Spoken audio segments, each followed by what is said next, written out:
Hi, I'm Kingsley and welcome back to another Match.com profile video for me.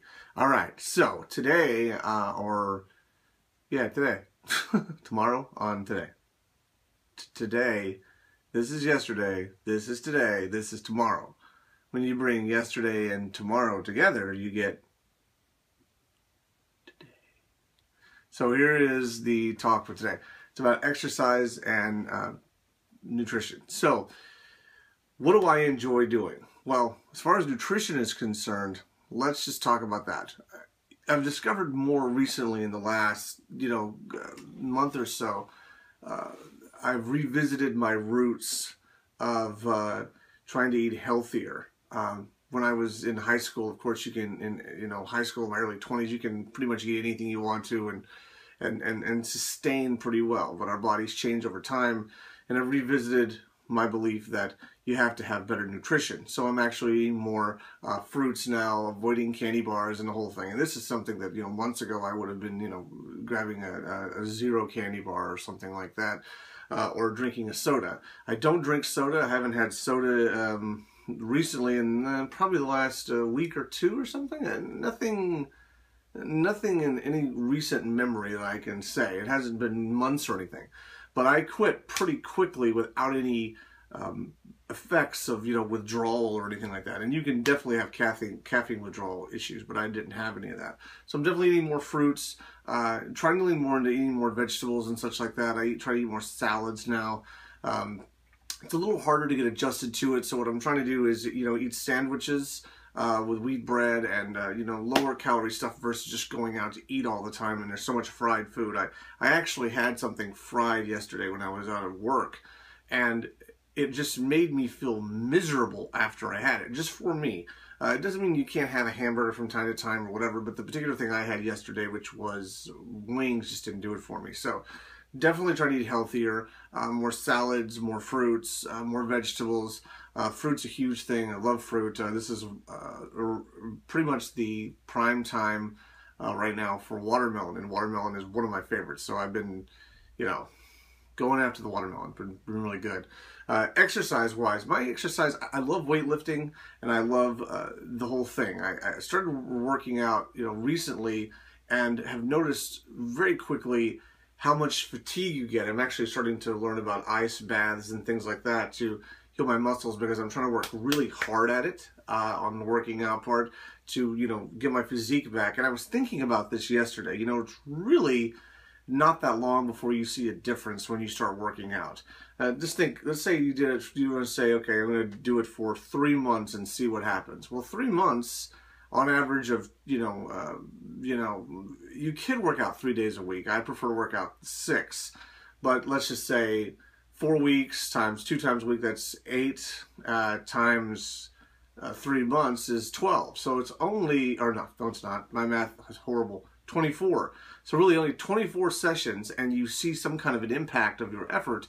That combined with your nutrition, it's really not that long, especially when we see how quickly the year passes almost constantly. We're like, oh my God, it's already May or whatever. I'm certainly shocked that it's already May. But I think it's great that you can see such a change if you really push yourself in the gym. I'm not saying overdo yourself, but I'm saying go to the point where your muscles are tired and you can no longer do the workout effectively anymore. If you get to a place where you're doing this, which I don't know if you can see on camera, then you know it's time to stop or push one more and then, rest the muscle and let it have its time to do its, osteoblast thing. So anyways, working out is a huge thing for me. I like running, but running is really not as an effective a thing for me because I have limitations on what I can see in my peripheral and in my, field of view. I have a significantly different view of things than a lot of people. So I don't do a lot of running unless I know that there's a clear path or whatever. And that's unless it's like a track or something. I don't have any tracks close to me. I have a park.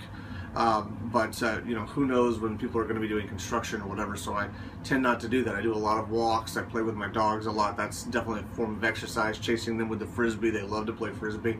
And then they're laying on the bed again. So that's one of the things. I really want to get into mountain climbing and doing some climbing. I'd love to get back into cycling. One of my goals in cycling, actually, if you want to call it cycling, is I would love to, with the right person, tandem bike ride across the United States. I think that would be incredible, an incredible experience. It would take so much effort and preparation to do it, but just to say you rode across the United States with someone who you were close to, whether it be a friend or a lover or whatever, a family member, and you rode across the United States on a tandem bike on a side-by-side where you can actually have a conversation like you're in a car and ride across the United States. That would be an incredible thing. If you want to do something like that, let me know. And then I also enjoy adrenaline rush sports like skydiving, zip lining, parasailing. I would love to do hang gliding at some point, but I'm not in that position right now where I feel like I'm ready for that. I would also love to do bungee cord jumping and try that out at some point. I'm sort of investigating it because there are still a lot of challenges with regards to bungee cord jumping and how it's affecting people right now. There's still a number of accidents that occur, so I want to make sure that it's become a more defined action sport before I get involved in it.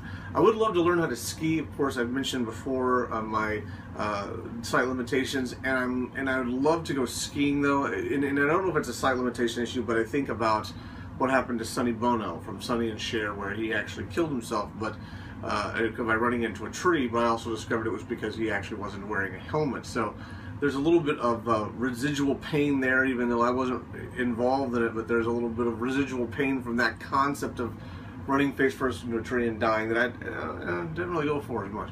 So that should wrap it up for this. Thanks so much for watching. Take care of yourselves.